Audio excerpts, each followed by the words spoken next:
નમસ્કાર મિત્રો સરકારના મોઢે તમાચો. ભાવનગર લઠ્ઠાકાંડ બાદ સરકારના મોઢે તમાચો પડ્યો છે. ગુજરાતમાં દારૂબંધી છે, આમ છતાં પણ બેફામ દારૂ વેચાઈ રહ્યો છે. લઠ્ઠાકાંડ થાય છે અને આ કંઈ નવું નથી. પહેલા પણ લઠ્ઠાકાંડ થતો હતો, અત્યારે પણ લઠ્ઠાકાંડ થઈ રહ્યો છે.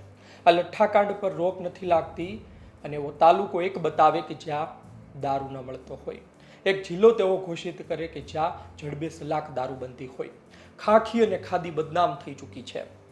રાજ્યના નાયબ મુખ્યમંત્રી હર્ષ સંઘવી ભોઠા પડી રહ્યા છે કે તમારો હોદ્દો શું કામનો.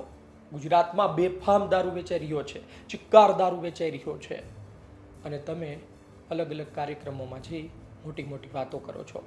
રાજ્યના મુખ્યમંત્રીએ પણ આની નોંધ લેવી જોઈએ અને ભાવનગરના સ્થાનિક નેતાઓ ક્યાં ક્યાં શું ખાખી અને ખાદી મળી લોકોને ખતમ કરવા ઈચ્છી રહી છે. હપ્તા રાજ ચાલી રહ્યું છે, બસ હપ્તા વળવા જોઈએ, રૂપિયા પહોંચવા જોઈએ, પછી લોકો મરે તો પણ ફરક નથી પડતો. આજે વાત કરીશું ભાવનગર લઠ્ઠાકાંડની એ વાતો વિશે, એ ઘટના વિશે કે જે તમને કદાચ ખબર નથી. એ ટુ ઝેડ પહેલેથી લઈ અત્યાર સુધી આપણે એક વખત સમજી લઈએ, જોઈ લઈએ શું પરિસ્થિતિ હતી, શું પરિસ્થિતિ છે. ભાવનગરના લઠ્ઠાકાંડમાં નકલી દારૂ પીવાથી 9 લોકોના મોત થયા છે, જ્યારે 46 જેટલા લોકો સારવાર હેઠળ હોય તેવું પણ સામે આવ્યું છે. 19 ઓગસ્ટની રાત્રે શહેરના ગાંધી કોલોની સામે ગિલબર્ટ એપાર્ટમેન્ટના બીજા માળેથી સોનગઢની સરકારી સ્કૂલમાં શિક્ષક તરીકે ફરજ બજાવતા હિતેશ પરમારની શંકાસ્પદ હાલતમાં લાશ મળી હતી. ઘરના રસોડામાં રોયલ સ્ટેગની અડધી ભરેલી બોટલ પણ પોલીસે જપ્ત કરી છે. જ્યારે કાળિયાબીડ વિસ્તારમાં ભગવતી સર્કલ પાસે 35 વર્ષીય યુવક જયેશ જીતેન્દ્રભાઈ ભટ્ટીનું મોત થયું છે. પરિણીત એવા જયેશભાઈને સંતાનમાં 8 વર્ષનો એક દીકરો અને 4 વર્ષની એક દીકરી છે. જ્યારે દારૂ બનાવવા માટે ખાસ ઉજ્જૈનથી નરેન્દ્રસિંહ યાદવ ઉર્ફે ડોક્ટરને બોલાવાયો હતો. સારસ, ગણેશ, અમન સાથે મળી ગૌતમ સોલંકીના ઘરે મિથેનોલ યુક્ત દારૂ તૈયાર કર્યો હતો.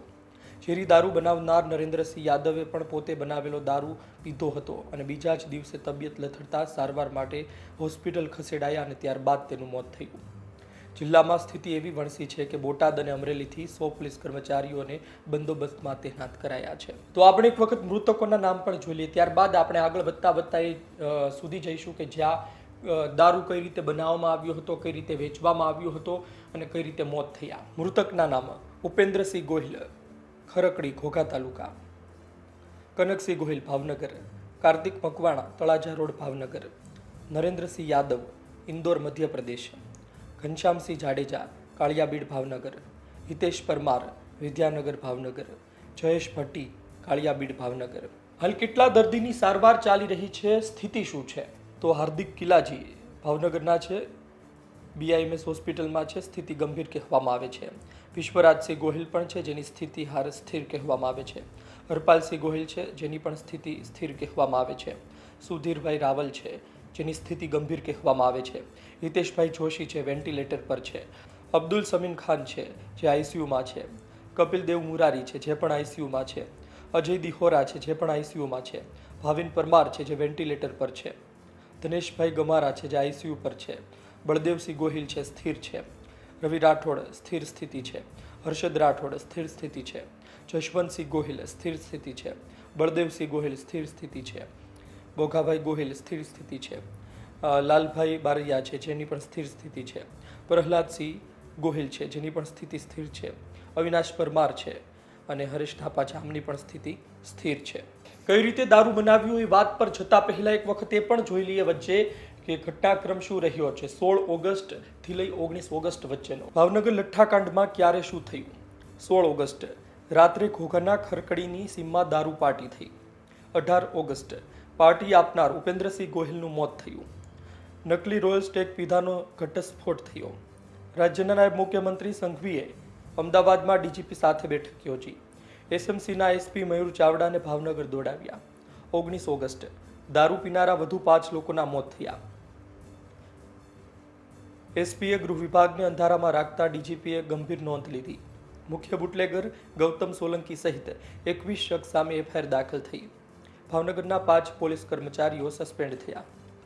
તો હવે આપણે સમજી લઈએ કે ગૌતમ સોલંકી બુટલેગર કે જેને પકડવામાં આવ્યા હતા, મુખ્ય બુટલેગર છે, એને સમગ્ર આ દારૂ બનાવ્યો હતો. કઈ રીતે દારૂ બનાવ્યો, કઈ રીતે લોકો સુધી પહોંચ્યો? મૂળ વાત એ છે કે તેને દારૂ બનાવવો હતો ખૂબ ઓછા સમયમાં રૂપિયા કમાવા હતા અને આ જ કારણોસર એણે નક્કી કર્યું કે આપણે વર્તેજમાં જ દારૂ બનાવીએ અને આ વિસ્તારના લોકોને પહોંચાડીએ. શું કરવાનું છે? ઇંગ્લિશ દારૂની બોટલમાં દેશી દારૂ, ઇંગ્લિશ દારૂની બોટલમાં બનાવેલો દારૂ નાખવાનો છે, નકલી દારૂ નાખવાનો છે. આ માટે મધ્યપ્રદેશના એક રહીશ કરીને છે તેના સંપર્કમાં તે આવ્યા. ત્યારબાદ રહીશ અને તે બંને નક્કી કરે છે કે આપણે વર્તેજમાં દારૂ બનાવીશું, તેની માટે અલગ અલગ સામાન છે તે ખરીદી કરવી પડશે. જુબેર નામનો વ્યક્તિ આવે છે, રહીશનો સાથી, એટલે કે રહીશ, જુબેર અને ગૌતમ સોલંકી આ ત્રણેય મળી અમદાવાદ આવે છે. અમદાવાદના સરખેજ વિસ્તારથી ખરીદી કરવામાં આવે છે અલગ અલગ વસ્તુની અને ત્યારબાદ વર્તેજમાં દારૂ બનાવવાની શરૂઆત થાય છે. પહેલો દારૂ બને છે એ જે ગૌતમ સોલંકી છે તેના શાળાને બંને મળીને વિસ્તારમાં વેચે છે અને બીજો જે દારૂ બનાવવામાં આવે છે, બીજો જે માલ બને છે તે ખરાબ બને છે. જે બાદ ફરી એક વખત દારૂ બનાવવાનું નક્કી કરવામાં આવે છે, નકલી દારૂ. તમે જુઓ, ઇંગ્લિશ દારૂની બોટલ આવે, એમાં સ્ટીકર પણ હોય, પરંતુ અંદર માલ હોય ખોટો, નકલી દેશી દારૂ હોય અને પછી તેમાં મિથેનોલ યુક્ત પદાર્થો નાખવામાં આવે ને બધું અલગ. એટલે કે ફરી એક વખત નક્કી કરે છે બનાવવાનું, પણ આ વખતે રહીશના કહેવાથી નરેન્દ્રસિંહ યાદવ એમને બોલાવવામાં આવે છે ઉજ્જૈનથી અને એ ડૉક્ટર નામથી જાણીતા હતા અને કહેવાય છે કે એમણે દારૂ બનાવ્યો અને તેણે પોતે પણ સેવન કર્યું, તે પોતે પણ મૃત્યુ પામ્યા છે. અને આ દારૂ બનાવ્યા બાદ 25 પેટી દારૂ એ વિસ્તારમાં બુટલેગરોને આપવામાં આવ્યો. લોકો સુધી પહોંચે છે અને ત્યારબાદ એક પછી એક મોતના સમાચાર સામે આવે છે. એટલે વાત એ છે કે દારૂ ત્યાં વર્તેજમાં બનાવવામાં આવ્યો, એ વિસ્તારમાં અલગ અલગ માલ સામાન લાવવામાં આવ્યો અને ત્યારબાદ એ વિસ્તારમાં એ નકલી દારૂ લોકો સુધી પહોંચાડવામાં આવ્યો. આ જ કારણોસર કહેવામાં આવી રહ્યું છે કે આ એક સામાન્ય ઘટના નથી, આ લઠ્ઠાકાંડ છે અને આની ગંભીર નોંધ સરકારે, મુખ્યમંત્રીએ લેવી જોઈએ.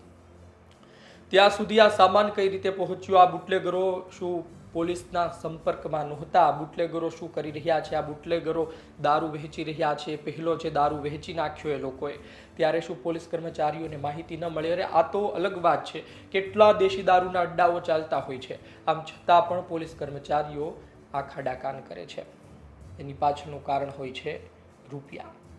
અને નેતાઓ પણ આ બધી મિલીભગતમાં જોડાયેલા હોય છે અને તમામને આ વાત ખબર છે, જો નેતાઓએ કામ કરવું હોય તો એમના વિસ્તારમાં આ પ્રકારે દારૂ ન મળે અને લઠ્ઠાકાંડ થઈ ચૂક્યો. સરકારના મોઢે રીતસરનો તમાચો છે, સરકારે સુધરવું પડશે.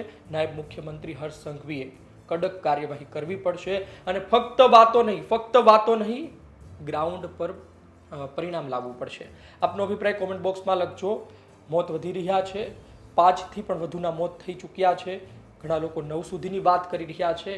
ચોક્કસ આંકડો આવ્યા બાદ કદાચ ગુજરાત માટે આ ચોંકાવનારા સમાચાર વધુ બની શકે છે. આપનો અભિપ્રાય કોમેન્ટ બોક્સમાં લખજો. ધન્યવાદ.